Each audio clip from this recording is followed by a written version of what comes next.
All right. So, Palmetto State Armory rails. And why I wish they would do better. So, you go on their website, you find all these crazy good deals. I think they had complete uppers for $179 or something like that a little while ago. They had complete build kits for less than pretty much anywhere else in the industry.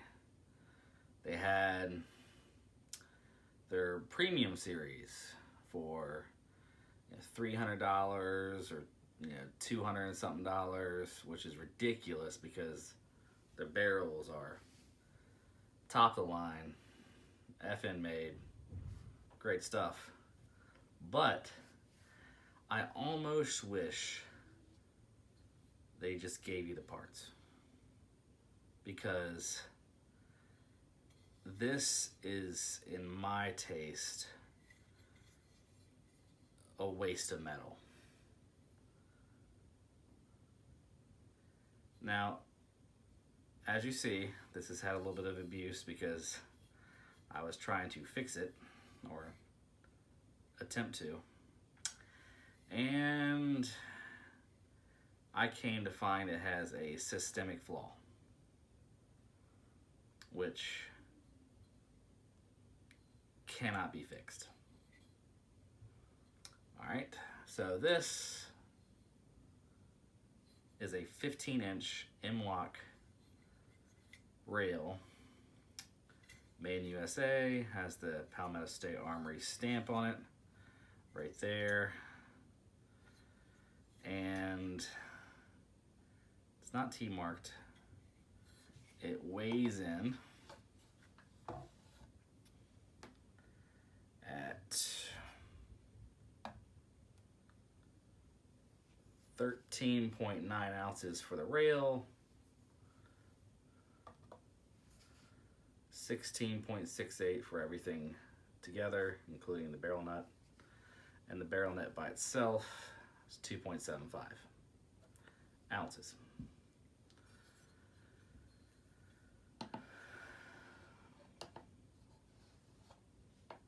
Here's a problem. When you mount this and you just look at it, it looks fine. Looks like it'll, be sufficient for any practical build. But once you actually tighten these two bolts, and I'll show it to you in a second, bad things happen. I tried to remedy it by placing two washers, shims, in this area right here, and it made it better, but still didn't fix it. Now, rather than just tell you what the matter is, I'm going to show you. So, this is a Palmetto upper with a bunch of other stuff on it. Doesn't matter. This is a premium cold hammer forged F&H barrel. What I'm gonna do is go ahead and place that on there. Barrel nut. I'm not gonna put a gas block on there because this is coming right back off.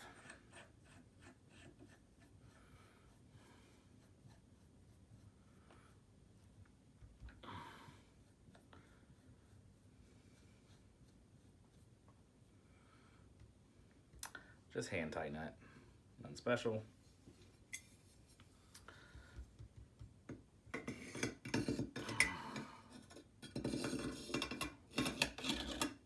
Attach the rail as such. One thing I will tell you is that the actual pick rail on top is not military spec. It's weird. Like,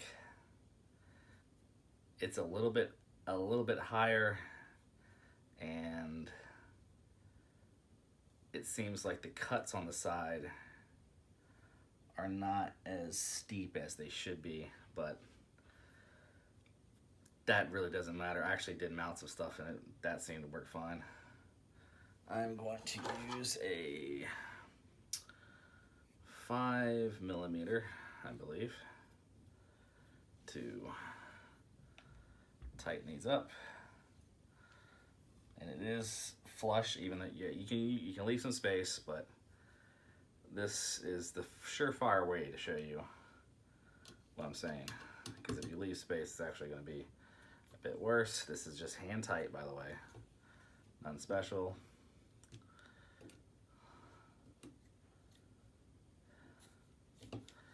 Two screws,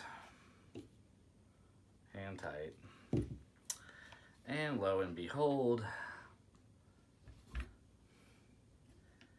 yeah, as you can see,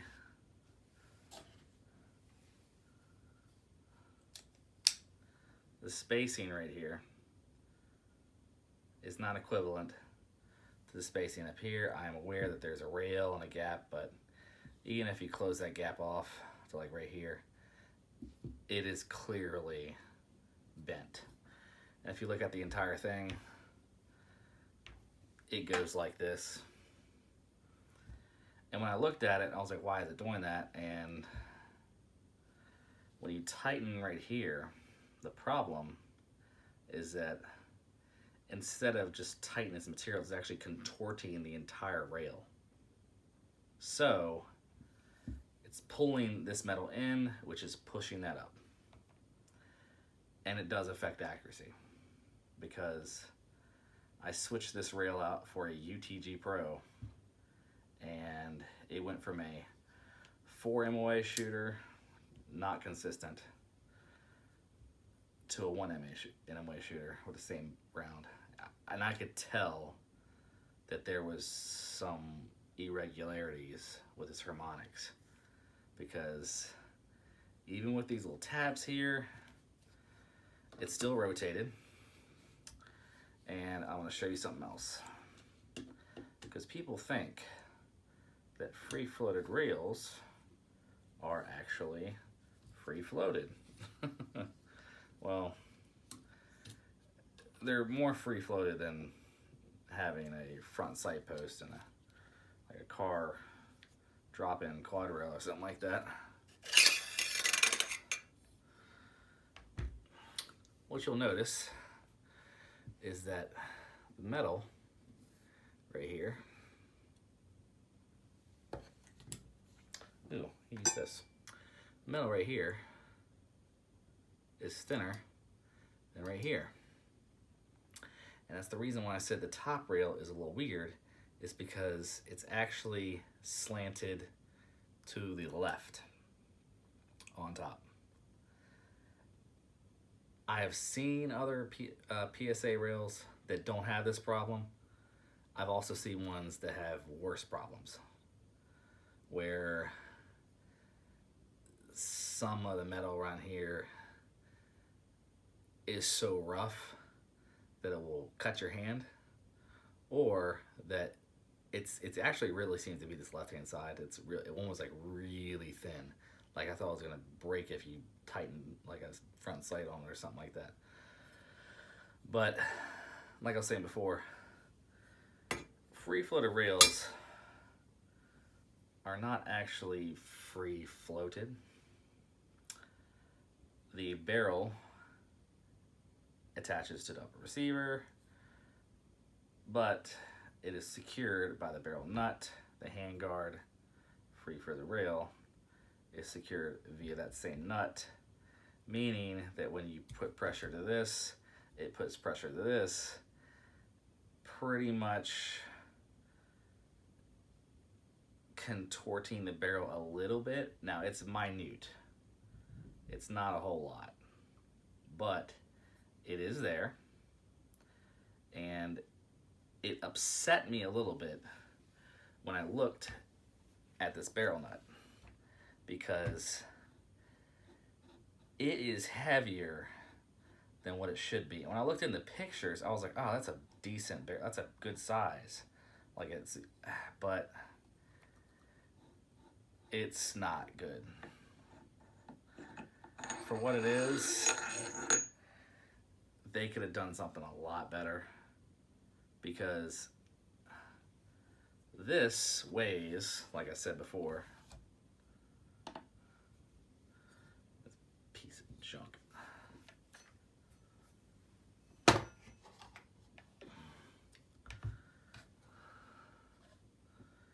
It weighs, that is not the unit I want, grams, pounds, ounces. It weighs 2.75 ounces, which to most people wouldn't be a big deal. But this is the BCM, KMR, MCMR, QRF. And it weighs 1.59. And this is legendary. For a barrel nut to be this light, 1.59 ounces, and for this to be near twice its weight, yet fail in securing the barrel enough to give decent accuracy, because I actually took the rail off completely and I just ran with the barrel nut.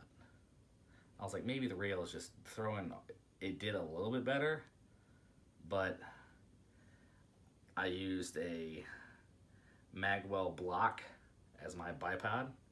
It actually does a really good job when you want to try and narrow down where your problems are.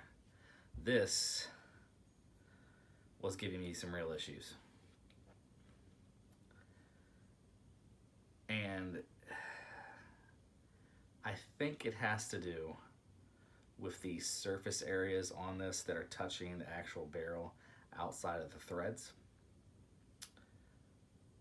I'm not sure about that, but they could have done a way better job. I understand that this is basically like free, because the deals they're giving you, the barrel and the upper receiver alone are probably worth that amount.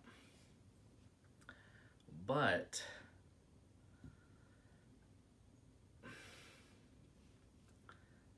it does a disservice to the quality of what you're doing when, instead of including this,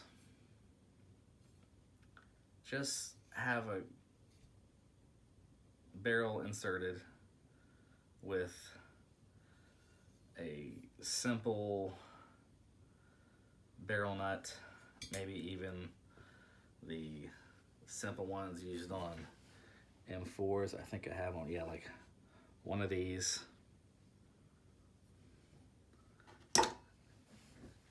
And it'll give them something, like maybe they want to, you know, put a screw on A2 front sight post or pin it or whatever.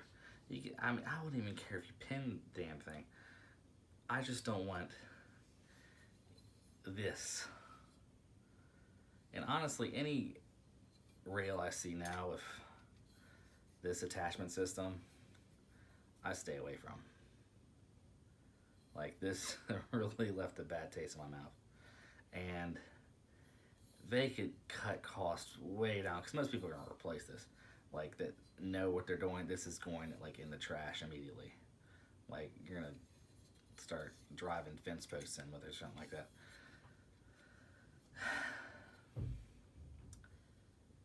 It could lower the prices of their kits even more, because they don't have to put these on there. Now it's, oh, it's a user ready and all that stuff. I get it, but this ain't it, bro. Like, the UTG rail that I replaced this with, I'm replacing that too. That's my UTG rail is kind of my go-to rail to test stuff with, to make sure the rail and rail system isn't the problem. Is much better than this, and that thing cost me like 80 bucks.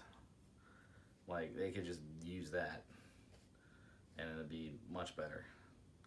But The only other problem I have with their upper assemblies, and I know this is mainly about the rail,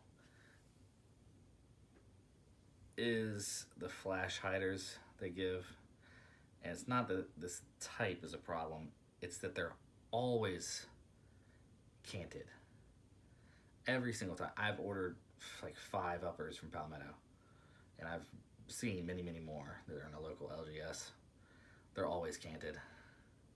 I'm like, if you could just do some QC on that, that'd be great, because they're canting these things like it's always around 2 to 3 degrees, but it's there, and it's just like, oh god, you get something new and you have to fiddle with it. It's annoying.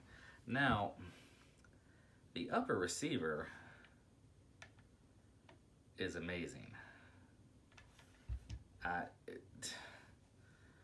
Couldn't ask for a better one. There are many reviews on their upper receivers. I'm not going to get into that. Their barrel, this one being a bit of a unicorn because it's a mid-length gas 18-inch non-SPR profile. This is like a large M4A1 profile that weighs, well,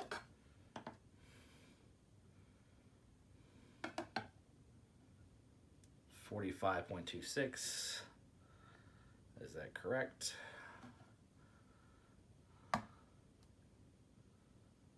Yep, 45.26 ounces. So it's hefty. M4A1 profiles, I think the SOCOM, whatever, are hefty. But this thing, this is like an H bar, pretty much. And once you change the rail out, it does great. It's a beautiful barrel. I mean, they didn't dimple these, but once you cut into it with the screws a little bit, it ain't going nowhere. Now, as far as am I happy? I am happy with that purchase. I'm just looking at this. I never noticed those little holes in there. Anyway, I am happy with it just because the barrel is amazing and the upper is as it should be. But the rail, man,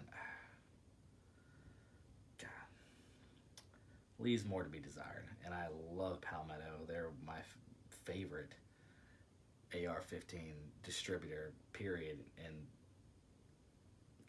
still, you make a bad product, somebody should say something about it. By the way, other stuff I have here is a CRKT folding razzle. That's a sick blade right there. I love this guy. Black micarta handle, Amazon for like 40 bucks.